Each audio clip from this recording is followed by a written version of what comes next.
Hey everybody, I'm Sig Trent, game designer, co-creator of Everyday Heroes and steadfast leader of Sig Trent Games.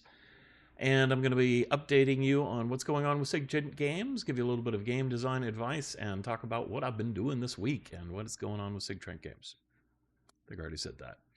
Ooh, I'm a little tired tonight, as you might have noted while recording this video, and we'll talk about why in just a bit. But let's start with the news of the week for Sig Trent Games, week number 5, and it's pretty exciting. Character sheets are done. We have finished the work on our character sheets, and I think they're glorious. I made some characters with them, and it is so easy, and it is so quick, and there is a cool place to put everything for your character sheet.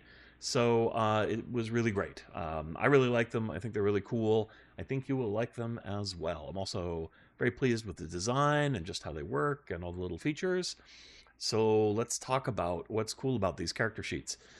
So Ann and I worked on this design, and there were a lot of little pain points I had from the character sheets we had at Evil Genius Games.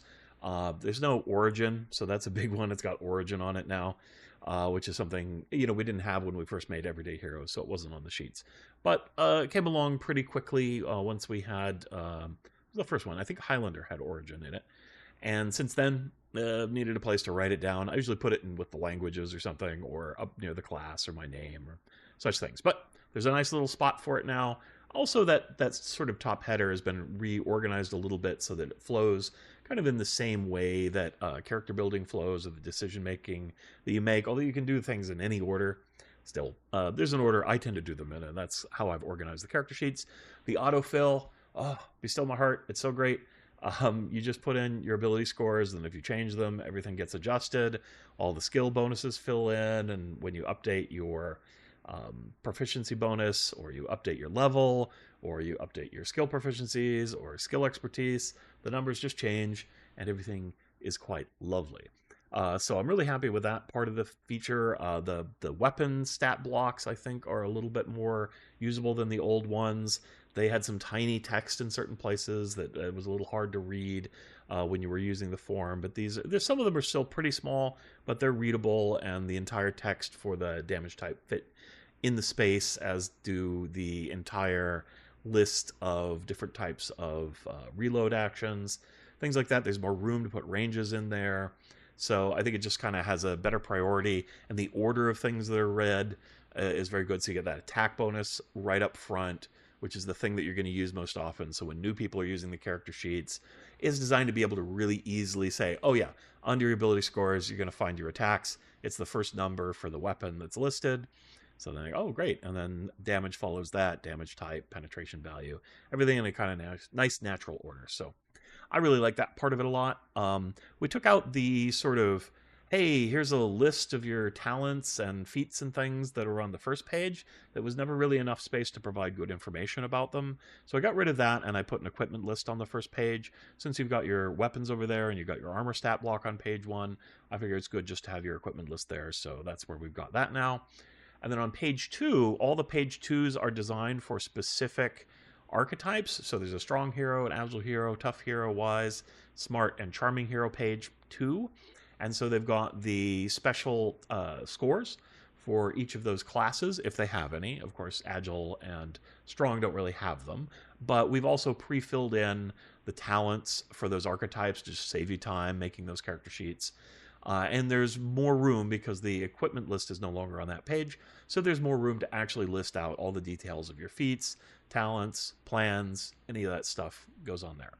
So then we've also got a page 3 and 4, and the way the character sheets are packaged, those are optional. So you can choose to do 2-page character sheets or 4-page character sheets. But we've got a whole stat block there that's brand new for companions. So if you're playing a hunter or an engineer, you got a place to record all your companion information as well as notes for them. And it's got ability scores and all that jazz on there. And a little bit of space to put whatever interesting, weird things your companions can do. We've also got contacts on there, so if you're playing from the vault, we've got contact lists. Those are pretty simple stat blocks, but it's nice to have on there for the character sheet, which is something also new to these sheets. And then things that were on the original sheets as well. We've got vehicles, and we've got places, and then we've just got some notes areas where you can put stuff about your character or just things you write down during the game, that kind of stuff. There's little freehand areas that you can use. And of course, there's little picture blocks for everything if you've got some images you want to use for your stuff. Or you can use those spaces to write more notes or draw things or whatever you like to do. So, pretty cool. What else is going on with those character sheets? There's a secret Easter egg. Anne was really excited to put some Easter egg in the character sheet, and so there is an Easter egg in the character sheet. I'm not going to tell you anything more about that, but if you explore the character sheets, maybe you'll find it, and maybe you'll follow the hidden trail of clues, and you'll see what's out there. All right, so that's something to be interested in and keep an eye out. So these character sheets also, there's a set ideal for printing. So you print them out and fill, so they've got lines for you to fill in information in the notes blocks, as where the online fillable forms just have big open areas that way, because really trying to update Adobe with lines and to mix text in there doesn't work very good. Also, we use auto-sizing text for those note fields. So that way, the more stuff you have, the smaller the print gets, but you can get everything in there. But if you don't fill up the whole page, then it's, pretty nice big type, easy to read when you print out the sheet. So cool stuff. Also, you can paste in some formatting into those notes fields. Kind of depends on where you're copying them from and what your Adobe PDF reader is and exactly what features you can get in there, but should work pretty well. So these are going to be on sale very soon. Not quite yet, because we're still working on the store, on our store, to make sure as many payment types as possible work for people, so you get a variety of stuff. So we're going through the testing now, and DriveThruRPG is approving our sales page. They like to look at the product. I didn't know this before, but it takes like 1 to 5 days for them to approve any files that you put up there for a new product to go out. So we're waiting for that to come through. So probably around the time you're viewing this video, maybe, or a little bit later, we should have the character sheets out and ready to buy. They're going to be $4.95 wherever you happen to buy them. Why are we selling character sheets when normally people give them away? Well, the character sheets are really a way for us to jumpstart this business, and so it's going to help fund the next project we do. All the money that's going to be earned from the character sheets is not going to my bank account.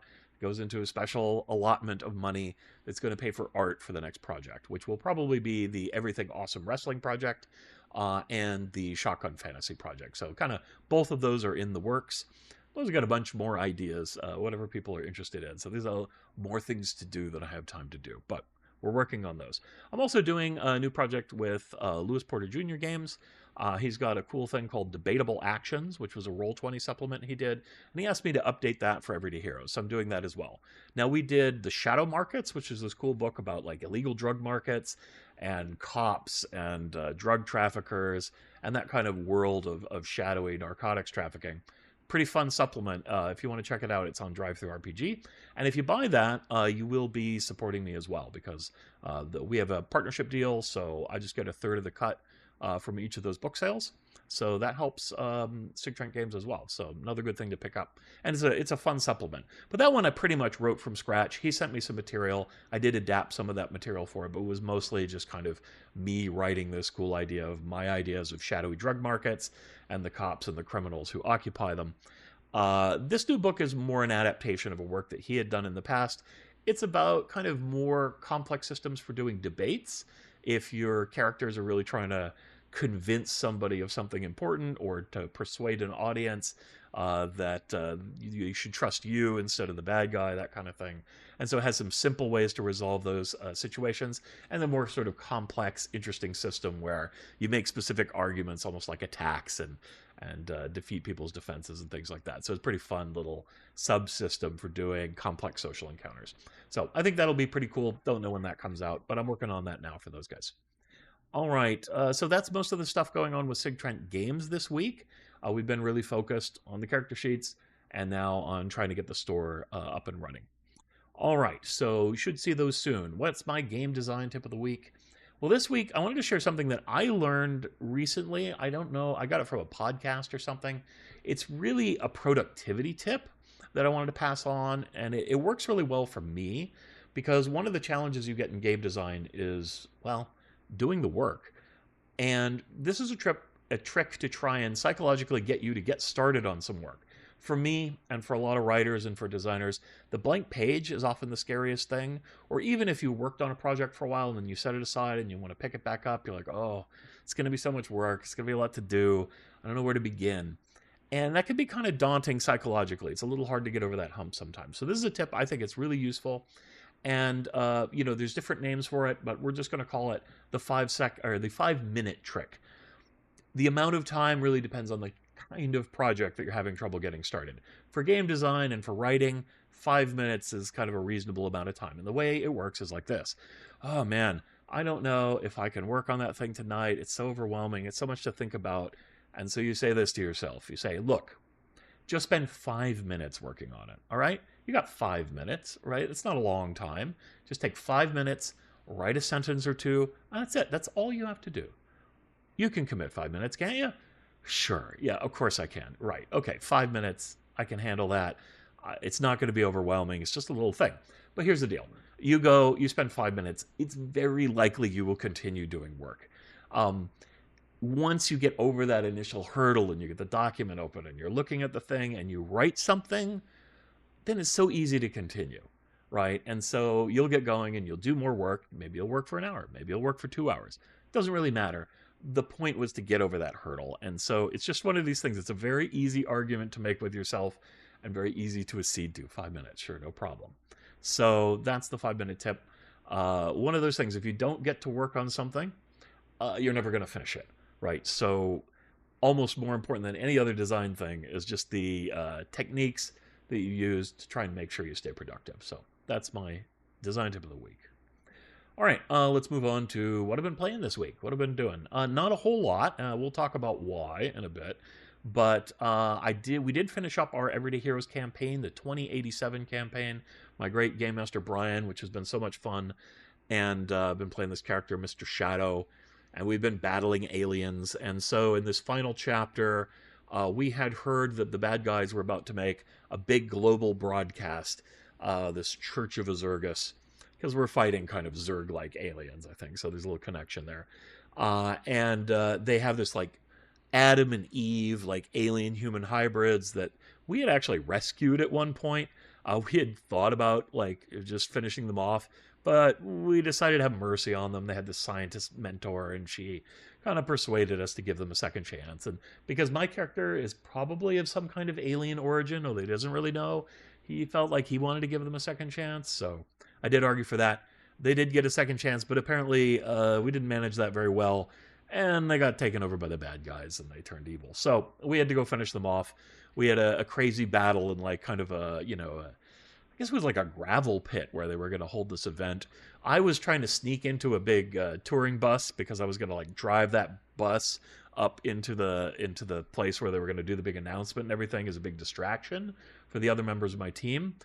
Turned out that was the tour bus where Adam was hanging out. So we just immediately got into a big fight. Everybody had to come to the tour bus because I couldn't handle this guy by myself. He's like an alien super duper soldier, and I'm a weird shadow assassin guy. So I did escape from him. He couldn't get me, but I was going to take him down. So everybody showed up. We had a big fight.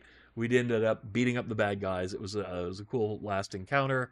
And didn't exactly save the world from the aliens, but at least we thwarted that part of the plot. We had learned there was still a big, like, meteorite, maybe? Spaceship, maybe? Something coming from the outer edges of the solar system towards Earth. But we did warn everybody. We warned all the governments, and we stopped the aliens from broadcasting a mind control message or something. We're not sure exactly what they were doing. But at any rate, it wouldn't be good. We put an end to that. My character retired to Bhutan. He'd had enough alien battling. So he wanted to go. We happened to be in India already. Bhutan's kind of a nice chill place. So Mr. Shadow went there to take up meditation, maybe try to commune with whatever strange forces created him in the first place. So that was really great. Had a wonderful time. We're looking at playing another game sometime in the future. So the Game Master is deep in meditation himself, figuring out what our next adventures will be. All right, what else have we been doing? Been playing a little bit of Pal World.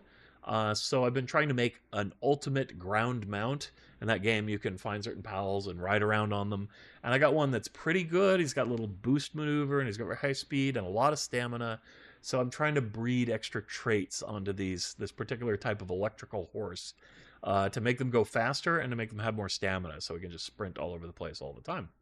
So it's been kind of fun. It's got this complicated matrix and how you inherit traits, and you got to hatch the eggs, and there's all kinds of stuff to do. So it's fun and occupying and a good way to relax between all the other things I'm doing. Okay, so that's gaming this week. What about life in general? All right, well, the big news, if you're following these things, is that I was complaining about the job hunting, which was not a lot of fun, but I got a job this week. Not only did I get a job, I got late last week, I was asked to do an interview with a local gift shop, Breezy Ocean Gifts. And I went there and I talked to the guy for like 15 minutes. And he said, "Can you start tomorrow?" And I'm like, "Yeah, sure, no problem. Let's do it." So I've been working this week. I worked on Thursday, Friday, like half a day, and then Saturday, Sunday, a full day. So this is Saturday when I'm recording. I'm pretty tired.